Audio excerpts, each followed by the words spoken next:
70-80 मण उम्मीद आहे त कटाई जे महीने में हिकिड़े में लही वेंदो ऐं असांखे पूरी उम्मीद आहे त हिन सीज़न में असांखे गाॾी माल जी ॾियारींदा जंहिंजी ही पूरे हिकिड़े एकड़ ते मुहित आहे। तव्हांखे ॾेखारियूं था ही सॼे एकड़ में असांजी केले जा गुड़ केतिरा बहितरीनु नमूने सां लॻल आहे, माल आयो आहे ऐं तव्हांखे ॾेखारियूं था। ॾिसो केतिरो सुठो ऐं बहितरीनु ऐं सुठी क्वालिटी आहे। तव्हांखे विज़िट करायूं पिया। हीअ असांजे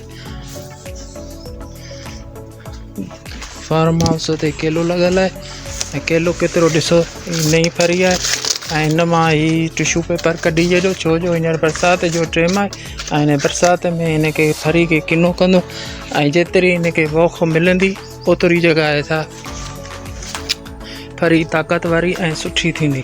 तव्हां ॾिसो त हर यूनिट में जेको आहे सो माल लॻल आहे ऐं अलाह जो शुक्र आहे असां पहिरीं बि काट कराई आहे।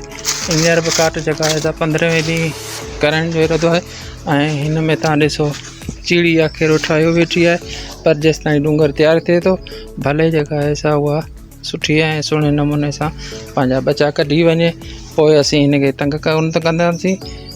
फ़िलहालु हिनखे छॾे ॾींदासीं बेदा भली लाहे ऐं पंहिंजो बचे खे तयारु करे। ॾिसो हर बचे में यूनिट में तक़रीबन माल सुठो लॻल आहे बहितरीनु नमूने सां। तव्हांखे विज़िट करायूं था घुमायूं था। ॾिसो कहिड़ो ऐं असां वटि जेको माली लॻल आहे उहो बि ॾाढो सुठो ऐं बहितरीनु लॻल आहे। केले जी सफ़ाई केले जो रंग रूप केतिरो न सुठो ऐं सुहिणे नमूने सां इन लाइ तरतीब ॾिनल आहे ऐं असां हिनखे सुठे नमूने सां भाण वेतर ॾिनो आहे तयारु कयो आहे। उम्मीद आहे त असांखे सुठी रोज़ी मिलंदी हिन में ऐं उम्मीद करियूं था त तव्हांखे बि चऊं था त तव्हां बि केलो पोखियो ऐं केले पोखण खां सवाइ ॿियो को बि चारो न आहे। ॿिया फसल को बि वारो नथो ॾिए। हीअ फसल तमामु बहितरीनु ऐं सुठो आहे ऐं आमदनी वारो आहे। हीअ असांजे हिसाब सां रोज़ी त अनथक ॾिए थो पर 10 लख 15 लख उम्मीद आहे त साल जी हिन में आमदनी थियो वञे। ॿियो को बि फसल तव्हांखे एतिरी आमदनी कोन ॾींदो। असीं किथे केले जी त मूं सफ़ाई तमामु बहितरीनु कराई आहे पर किथे किथे पन रहिजी वियो आहे। इहो पन तव्हांखे कढणो पवंदो न त ही बरसाति जे मौसम में हिनखे पन जेको आहे सो ख़राबु कंदो केले खे।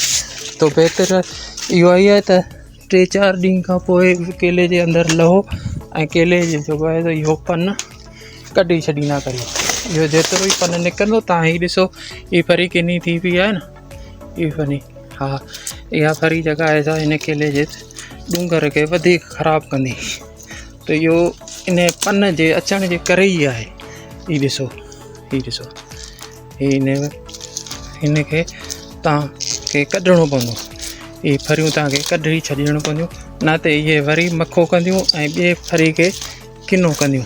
तो हिनखे बहितर आहे त पन हटाए छॾियो ऐं उन खां पोइ जेको आहे सो अंदरि घुमी मज़ूरनि खे ते न हलो तव्हांखे इहो पाण खे कमु करिणो पवंदो। हीअ ॾिसो न केतिरी डूंगर जूं फरियूं जेके हिन से ख़राबु थी पियूं आहिनि इहे वधीक जेको आहे सो ख़राबु हिनखे करण जा चांसिस आहिनि। त उन करे तव्हांखे जिथे बि ही कारोपन नज़र अचे या केले जो वॾो पन नज़र अचे हुनखे हिन खां हटाए छॾियो ताकी हिनखे वाह लॻे ऐं फरी तव्हांजी वॾी थिए। हीअ त फरी जेका आहे सा तमामु वॾी ऐं सुठी थींदी। हीअ ॾिसो उम्मीद तव्हांखे ॻाल्हि वणी हूंदी। तव्हांखे ॻाल्हि सुठी लॻी हुजे असांजी वीडियो पसंदि आई हुजे त असांजे चैनल खे सब्सक्राइब ज़रूरु कंदा शेयर कंदा ऐं न विसारींदा। ऐं कंहिं ॻाल्हि जी तव्हांखे रहनुमाई खपे त असां खां फ़ोन कॉन्टेक्ट करे पुछी सघे थो हेठि कमेंट्स में ॾेई सघो था ऐं असीं तव्हांखे हर ॻाल्हि ॿुधाइण जे लाइ तयारु आहियूं। तव्हांखे केले जो ॿिज खपे, केले जी का ॻाल्हि पुछणी आहे भाण भितर जे बारे में, कंहिं ॻाल्हि जे बारे में तव्हांखे तव्हां नथा सम्झो, तव्हां उहा असांखां पुछा कयो, असीं तव्हांखे बिल्कुलु ॿुधाईंदासीं। पर बेशर्त इहो आहे त तव्हांजी ॿनी पहिरीं हुनखे सुठे नमूने सां ठाहिणी पवंदी ऐं पोइ ॿिज सुठो वठिणो पवंदो। उहो हुन में हणण जे लाइ तव्हांखे वॾी महिनत करणी पवंदी। तव्हां जेॾी महिल इहा महिनत कई न, सुठो कई, त तव्हांखे रिज़ल्ट अलाह साईं बहितरीनु ॾींदो।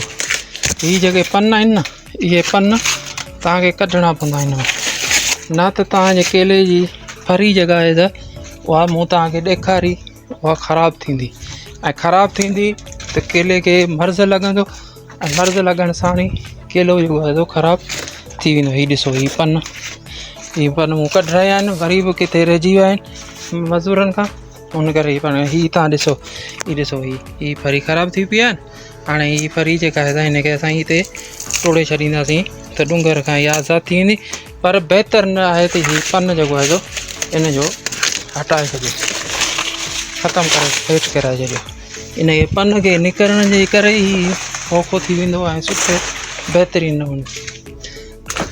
उमेदु आहे तव्हांखे असांजी वीडियो पसंदि आई हूंदी। चैनल खे सब्सक्राइब करणु ऐं लाइक करणु शेयर करणु न विसारींदा। तव्हांजी वॾी महिरबानी।